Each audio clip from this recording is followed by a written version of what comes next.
Hey, Papercut here, back with another replay review. This time we have Bad at Game, which hopefully we're going to change that name. Haha. Alright, so he is a Gold 1 English player, though this is a quick play match. He's playing against Japan, who at the time of this is Gold 2 on rank, but once again, this is a quick play match. And they're playing on Hidden Valley. So we want to, of course, as always, talk about the strategy, see what they're doing well, what they do differently. This is a 54-minute game, so we will probably not watch all 54 of those minutes, as most of the time we can kind of figure out what are the things we need to work on within the first 10 to 20 minutes of the game. So yeah, let's jump right into it. So, matchup, map. Against Japan, Japan is kind of a tricky one for English at times, in my opinion, because of a few things. One, the Onbageisha of Japan, if masked well, are really good at closing the distance to longbows and getting on top of them and basically just slicing through them quickly. Of course, longbows do a lot of damage, but that's a hard matchup. The Japanese samurai can tank an extra hit because of the deflective armor, and so kind of running a mix of samurai and Onbageisha can overwhelm longbows. And the men-at-arms don't stand up that well, so in feudal. So usually this is a match I feel like that English wants to get to castle and get out crossbows and maybe go like a second TC into castle and win the game in castle or imperial, where they have better units to match up with Japan. What's interesting though is that they both have similar farming economies, so it just kind of becomes who can take the best fight, who makes the best decisions as the game continues to go. So let's jump into it. First thing, on Hidden Valley, it's my suggestion, always go for deer with your initial villagers, because you get so much food from them, and so it's worth it to just take the deer early. You get down a mill, you can get an early wheelbarrow if you want, or at least that mill's there to set farms run after, but it's so close to the base, and it's worth so much food, and then you can save your sheep for if there's a time you need to hide under your TC for some reason.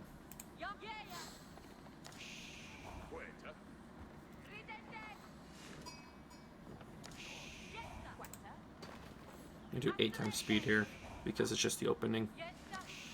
I'm mostly checking if are we efficient. By efficient, I mean are we getting to feudal with as quickly as possible. We should be hitting 400 food, 400 gold at the same time. And let's look at what you're going to be doing. My suggestion is, since you are going to run out of sheep, usually what you want to do, even on Hidden Valley, is to go halfway up, cut, and then get this first quarter, and then come back over here and then come all the way back up and end at your opponent's base, so you can see what they're doing when they open feudal, and then you get this corner. What's going to happen right now is you're both going to start age up right now, and then you're going to end up back at your base, and then you won't know his opening moves. And the opening moves in feudal are some of the most important. Is he going to go to TC? Is he rushing castle? Is he making units? And knowing that will help you respond a lot better based on whatever strategy you have that you're trying to accomplish. And so that's why, to me, a scouting pattern that both gets as much of the map as possible and has you end at their base near the start of feudal is the most important. You don't see any on gold, so you need to check the stone you see is on stone right here. That means second TC. So now you have a question. Are you going to go second TC?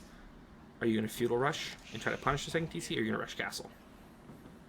It looks like you're going second TC yourself. Okay, so it's going to be 2 TCs. Question is, what's going to be the move after the second TC?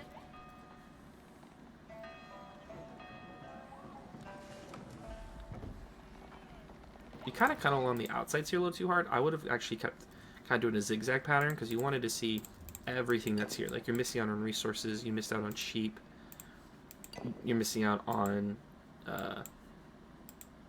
relics, things like that, when you bob and weave, when you don't actually cut in and check these things. This is huge. I see the use of your scout after you hit feudal. I see a lot of players at your level who will immediately keep their scout by their base, and I want to see that scout by your opponent's base at feudal, see what he's doing so you can react. Okay, so we see you stop making villagers. That might have just been a missed macro. You make sure you're always making villagers. You're dropping on the gold, so this suggests to me you do want to rush castle. Which, once again, good move. Completely fine with it. One thing you can do as English, though, is since longbows are relatively cheap, feel free to make 3 longbows and send them to your opponent's base to pressure, and just kind of slow him down to give yourself a slightly better castle timing. I would have done a full circle, because look what you could have seen here.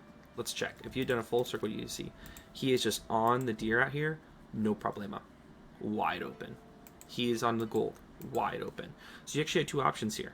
You could have either set 3 villagers down and pushed him off his easy food here, or you're going to set 3 villagers this way and push him off the gold. The option was there for you because your longbows are made so quickly, but you didn't scout and see that opportunity.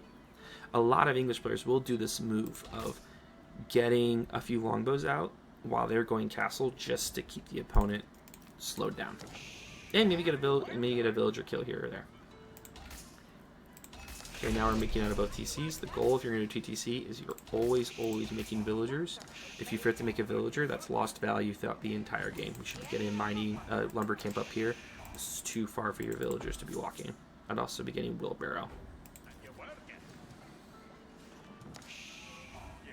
Good splits for rushing castle. At this point, you should just be rallying to food. You don't need more on gold. You need more on food. You're going to get the 600 gold pretty easily. But you could be getting upgrades as you're going up. Like grab wheelbarrow right now would be good. But now you're doing what I said is a problem. You're not scouting at all. Where is your scout even? Yes, you're not scouting at all. You're pushing your deer in, which is cool. Which is sure good, but you could have done that with a villager. You could have done that with a longbow. I'd rather you scout at the opponent scouting. So you notice how your macro got you here? Since you kept rallying to gold, you have 60 on gold, you don't need that much gold. You're going to have way too much gold. You need like 6 or 7 on gold, and then you're just rallying to food to get age up. And then you can use extra gold as you're getting it to get upgrades. But you're slowing your castle timing. I'm harping on this because you could be getting to castle way faster right now. A lot faster if you had macro differently. How do we know how to macro? That comes from our goal. If your goal is castle, we always work backward when we're figuring out how we split our villagers. Your goal is castle. Castle is a lot of food, some gold. 1,200 food, 600 gold. So I know I need way more villagers on food than gold. So when you had that initially at 6-6, you should have gone, oh, well, I'm going to be fine on gold, especially because of food. You're always spending food on more villagers. You're not really spending gold on anything.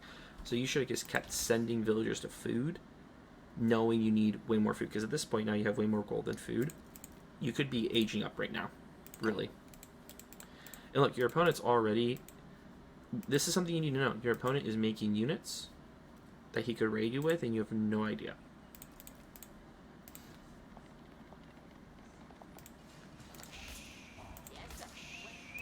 Getting textiles, I like that. I'd get wheelbarrow, though. You have the extra gold, get wheelbarrow. So now you see the units, what's your response? You don't necessarily need a response. You're pretty safe under your TCs. You could... I would make a few units in C. You're still setting to gold. And you desperately need to get to castle. I don't like this blacksmith placement either. Because this is going to be your prime farm spots right here. That are like safe. I would have put the blacksmith like here, or here, or like here. So you make men-at-arms, but honestly... what he has will destroy your men-at-arms. You should just start massing longbows. They're food cheap too. Just mass a lot of longbows. So here they are. So you tried to wall, but this wall's really aggressive, considering how fast auto-bagacias are. That's very risky. Trying to wall again, I wouldn't. He knows you're trying. He'll check. I'm not a big fan of these. I see this a lot at gold level. People be like, I'm just going to start making traders. I often view it as a waste because, one, you're wasting resources on a trader. Two, they're usually not efficient trades. Like, you're only getting 27 gold a pop. And when that could be used on a villager later on or a military unit. And lastly, they often just end up getting killed because you don't actually set up trade to be protected. So I wouldn't waste it on trade. King's Palace, 3rd TC, sure. I mean, you're not under pressure, so it's fine.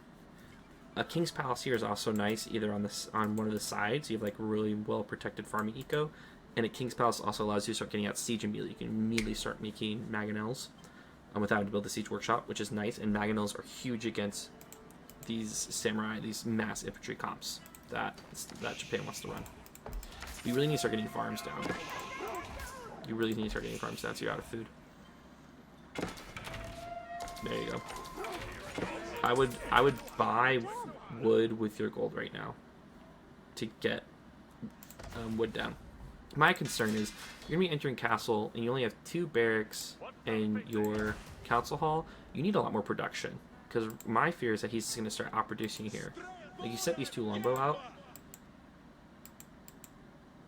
but the thing with Japan is they can start producing so quickly once they get their eco up. If he goes castle, he'll start getting, what are those things called?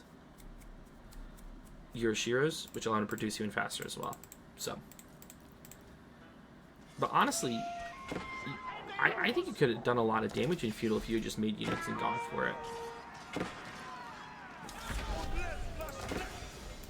The big thing is, are you going to consistently make villagers out of all 3 TCs? Because you do this King's Palace and you're not making any villagers out of it so far. And when you start making villagers this quickly, you have to kind of balance the macro of it, which is pretty difficult, but you need food really bad. You need units.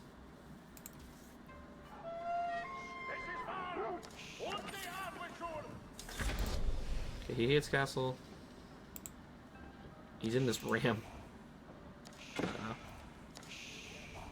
So you're chasing units around, you just lost them. That's rough.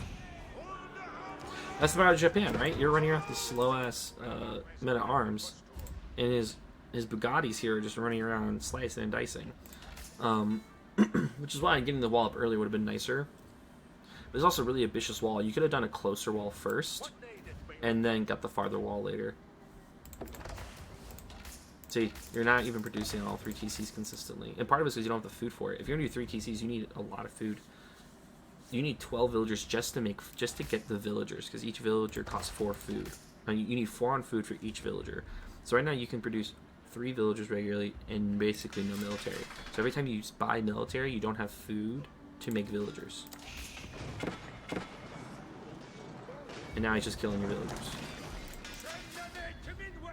But you haven't made a military unit in a while now. You just don't have the food for it.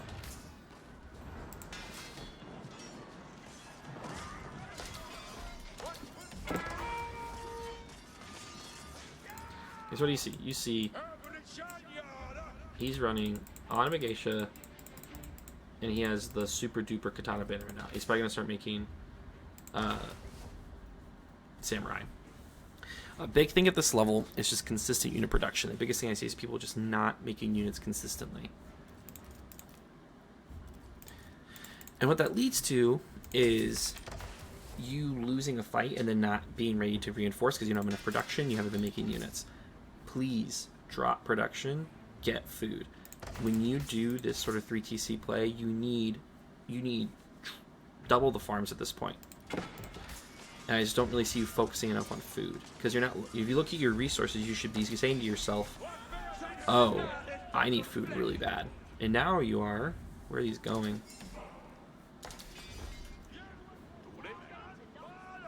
No, so you don't, I'm going to introduce you to something called the macro cycle. A macro cycle is something you should be doing at every moment of the game when you're not actively microwaving units in a fight. And that's the process of going through a checklist that's really important for success. 1 is, are you making villagers? Yes, yes, yes.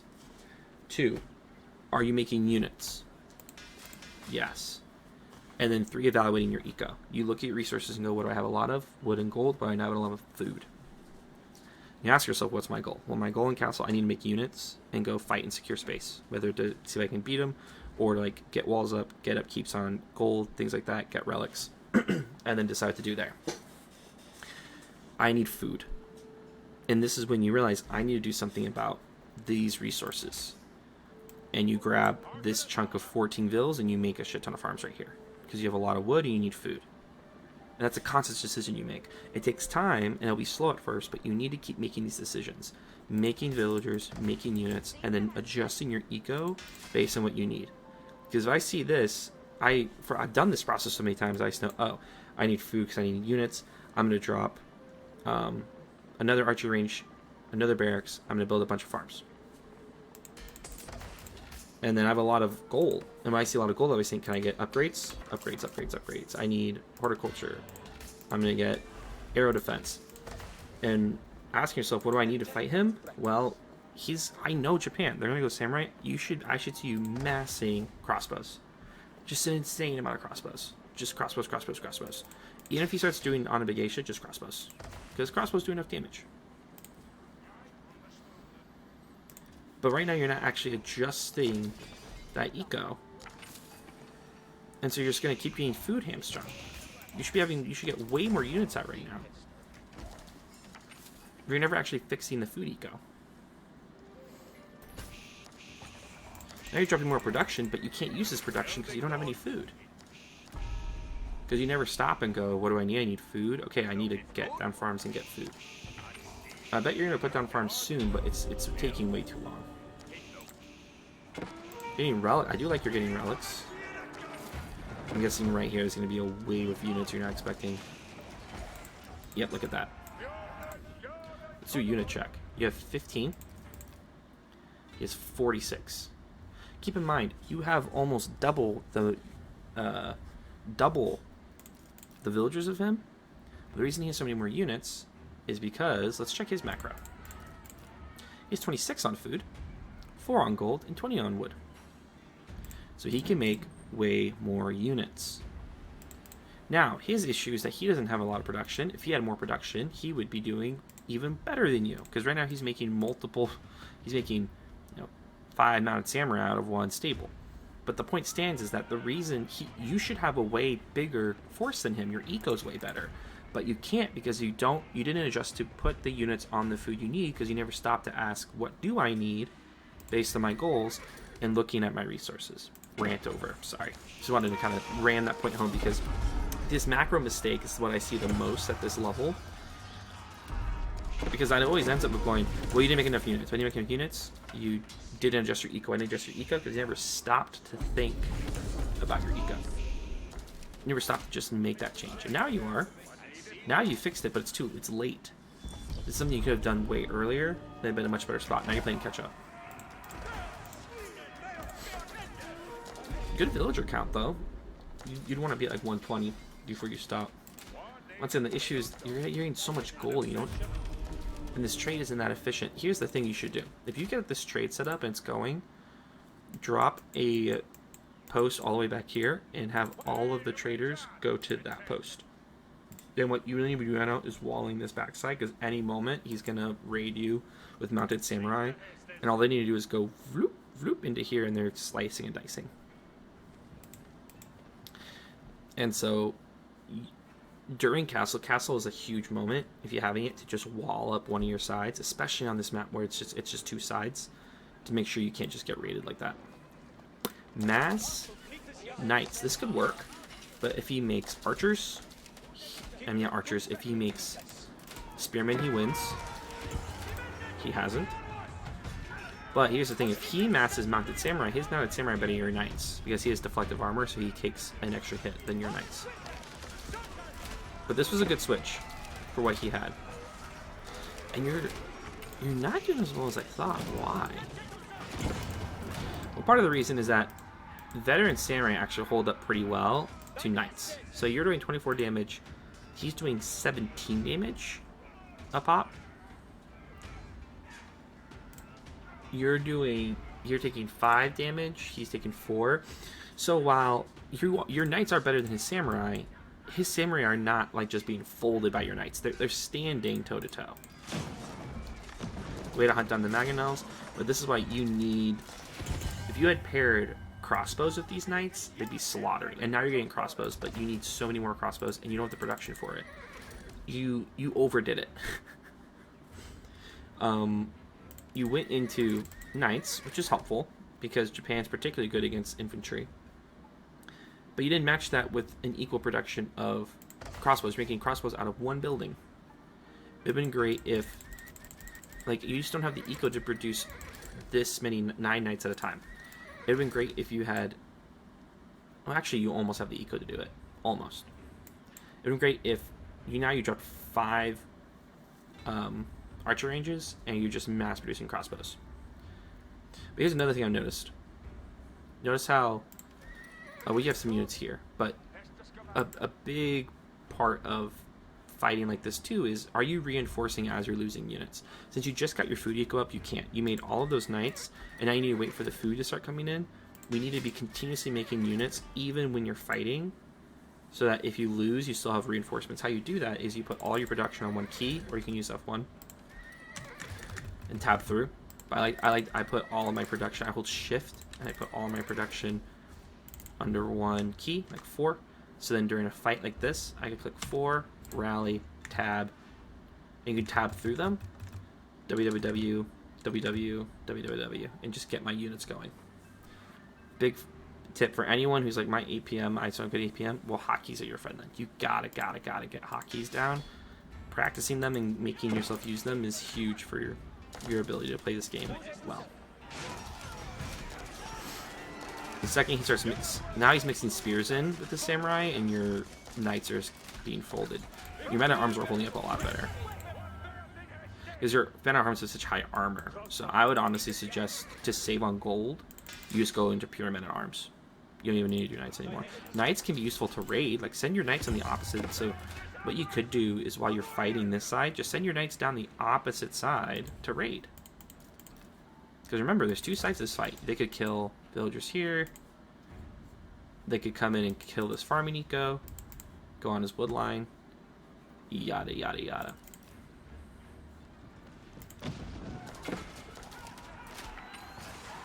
Good dive. You do need to destroy this, though, because you don't want something popping out behind you. He reaches imp. Wow.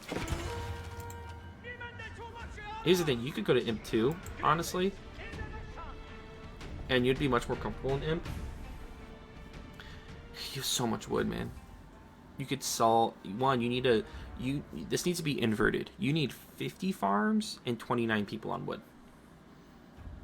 Like, that's how harsh it is. You need so much more food, and you're never stopping going, oh yeah, like, I'm making knights for 140 food a pop, men-at-arms 100 food a pop. That's so expensive. This is the wood you have if you're making siege, like only siege.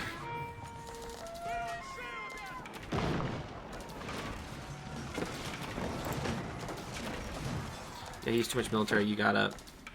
What you really need to know is you need Berkshire right now. So basically, what you need to do is sell all your wood,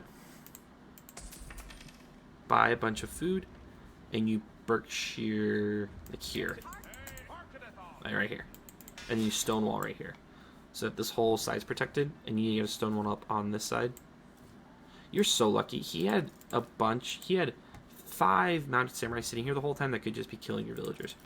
And then you stonewall up the other side, and that Berkshire holds this side. And then you need to get your imp cop up, because you do not want to fight this castle on imp.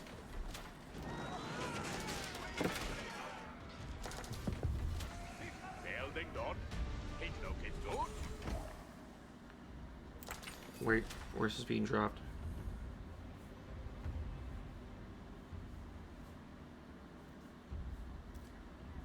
No. I'm not a fan of this at all. What's this protecting?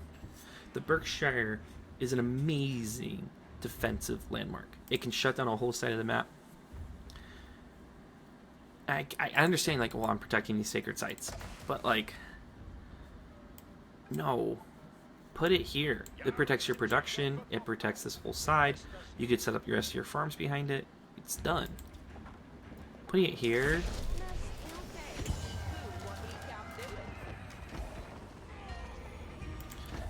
Like, I get it. You can now take the sacred sites and win that way, but I see the vision.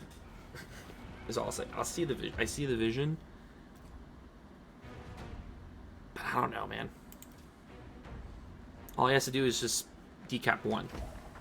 And you have to take the sacred sites first. It just basically leaves the rest of your bases being attacked. It's a huge mess.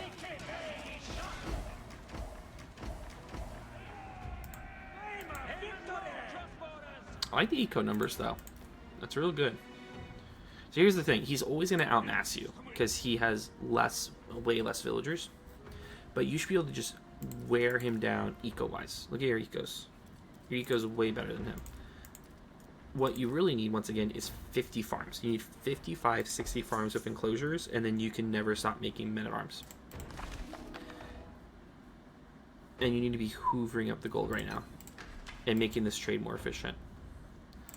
But at this point, it's go time. All you need to do is just eco-wear him down. You need to drop a bunch of production. You could do horsemen men-at-arms. You could do just men-at-arms. You could do men-at-arms longbow. Whatever you decide to do, you make it so you're never not producing, and then you just eventually you'll just wear him down. And he can't produce the same speed as you can, and you'll just walk in. That's how you kind of win as English Imperial. Now, if you guys have similar ecos, then you win through the trebuchet, just slow walk. But this is the hard thing for players at this level, is making enough units, like consciously queuing up this many units, which is by having them all in a hockey is huge. So you're always just mashing. And I can tell they're now on the hotkey because look, you're not making from these stables here. You are from these stables, which is a huge waste. And you're still making all of your range out of just the council hall. You never make more archery ranges, which is very painful. But yeah, English Imp, you need 50, 60 farms. Then with enclosures, you never run out of gold.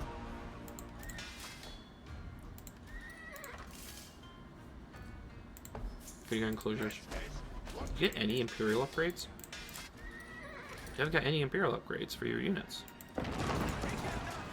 That's not good. But see what I mean? You haven't even decapped the site. He built 6 trebs and your Berkshire's dead. So, I mean, I saw the vision. This absolutely should not be happening. You should have enough units to stop this. So this is once again where your macro is killing you. Okay, you got the elite knights, that's good. Now you're walking him back, that's good.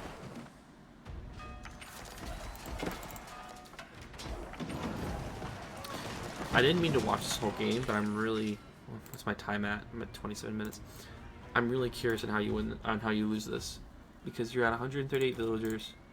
He's at 57, and you're about to... How'd they get away? But, like... I'm curious how this happens, because as long as you just make units, you should win this. Also, I beg of you to make more farms. Like, once again, you're not stopping and asking yourself, what's holding me back? Oh, I don't have enough food. Oh, I never put my villagers back on farms. Like, it's making the conscious decision to look at it. Because right now, nothing's happening. Like, we're watching your camera angle right now. And you're actively not looking at your eco. Okay, now you don't need 20 vills on...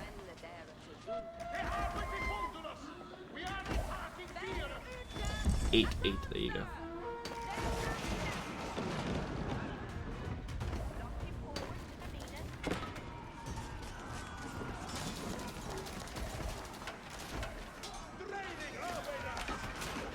You actually have too many mills at this point. At 140, I would delete like a group 10, 15, 20. But at no point do I feel like you've stopped and gone, what do I need? Because here's the thing, you can stop at this point.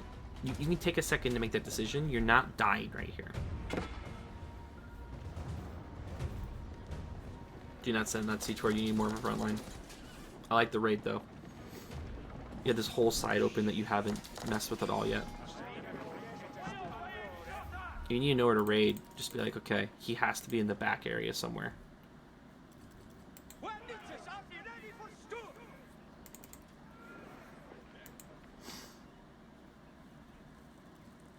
It's literally just these farms that are keeping him.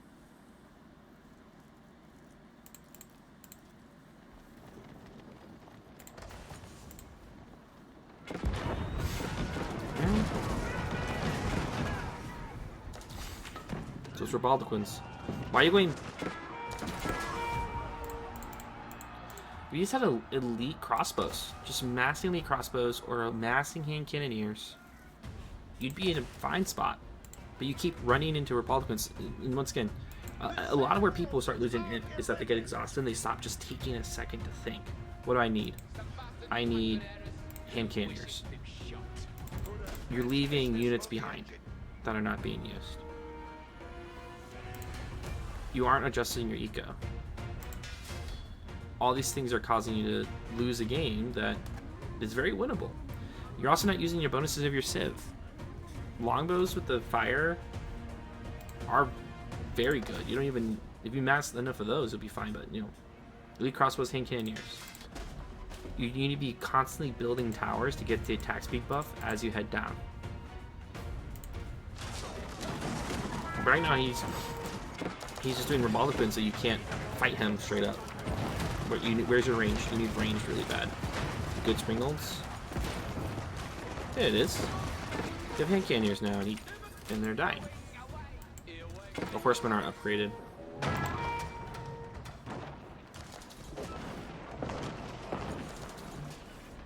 You have so much wood that you could build a keep here and just spam rams into his base.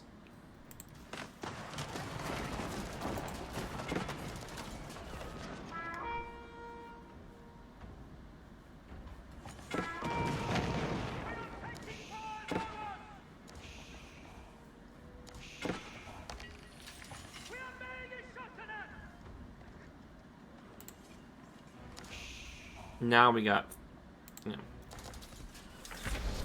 more farms, more farms, more farms. Farms on farms. You don't need 150 bills. I would drop it to 130, 120. Now the issue is he's just gonna out-army you, and you're never have a mass to stop him.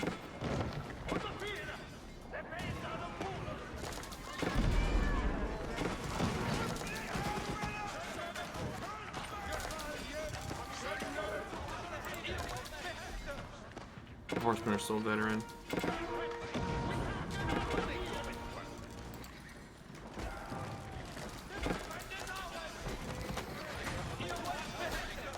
And your lack of stone walls just means that you never have like a funnel.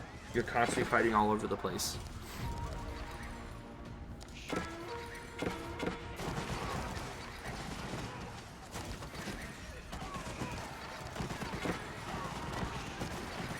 Five Rebaldiquins.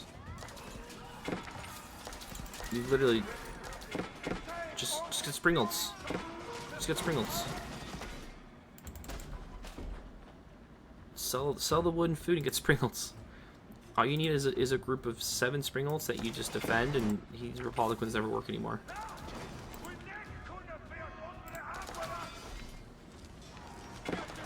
Yeah, at this point he just works you down. Yeah. Can be kind of a death by 1,000 cuts sort of thing, isn't it?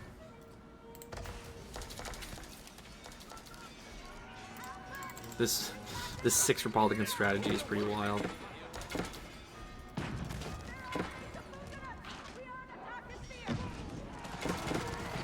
You just keep running melee units into his Republicans and his samurai, and it's just not gonna work. These Republicans are nasty.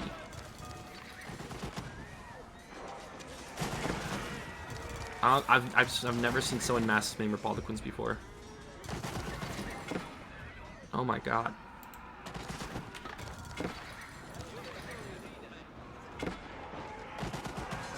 Yeah, no gold mines, no trade, now you don't have the gold. You need a lot more production too to get the mass that you want. He doesn't have any gold either, so if you just kill those Republicans, he's done.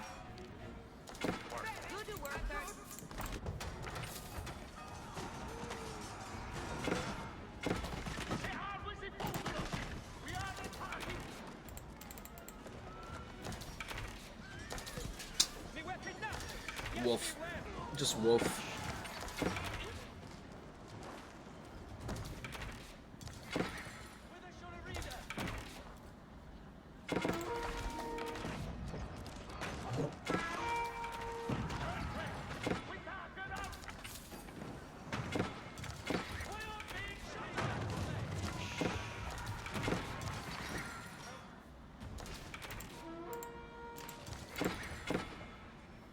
crazy. Anywho, let's talk over what we could have done differently. I thought your initial strategy in the castle was great. The thing that held you back was that you never adjusted your eco to properly take advantage of the eco boom that you did, because your eco boom was successful. You did win 3 TC, you had way more villagers than him, but you never macro cycled and adjusted to get the resources needed to be successful. If you had immediately gone on a lot of food and you hit castle and just started pumping crossbows and spearmen, or crossbows and men-at-arms, or crossbows and knights, you would have slaughtered him. You would have outproduced him. But you never dropped the production, you never adjusted your villagers, you got more wood than you could ever need. 2, which, keep in mind, that is a macro is an issue we're always working on. 2, you never adjusted you were often adjusting your comps way too late to what he was running, and never asking what is the thing that he's beating me with. And lastly, in Imperial and Castle, you didn't do the things in Imperial Castle to help you win. 1 is walling off to make sure you kind of reduce the scope of the battlefield. 2 is raiding. You raided a couple times. You could have raided way more to get his eco even worse. And lastly, make trade more efficient. So if you're going to do trade, put the trade as far away as possible. You can start in one spot, then put a trading post farther away, and then have the traders move. But you always had the eco. You just never had the production and the ability to mass enough to win, because your eco was never balanced well enough to take advantage of that. You were always low on a resource to stop the mass, which was usually food. If you had gone way more food way earlier, I think you would have been in a great position, because you played that really well up until it became just who could mass units better. Hope that was helpful to you. If you are interested in coaching, please reach out on Discord, on my coaching Discord, or personally at Papercut. All that information should be in the description below the video. Good luck on your games.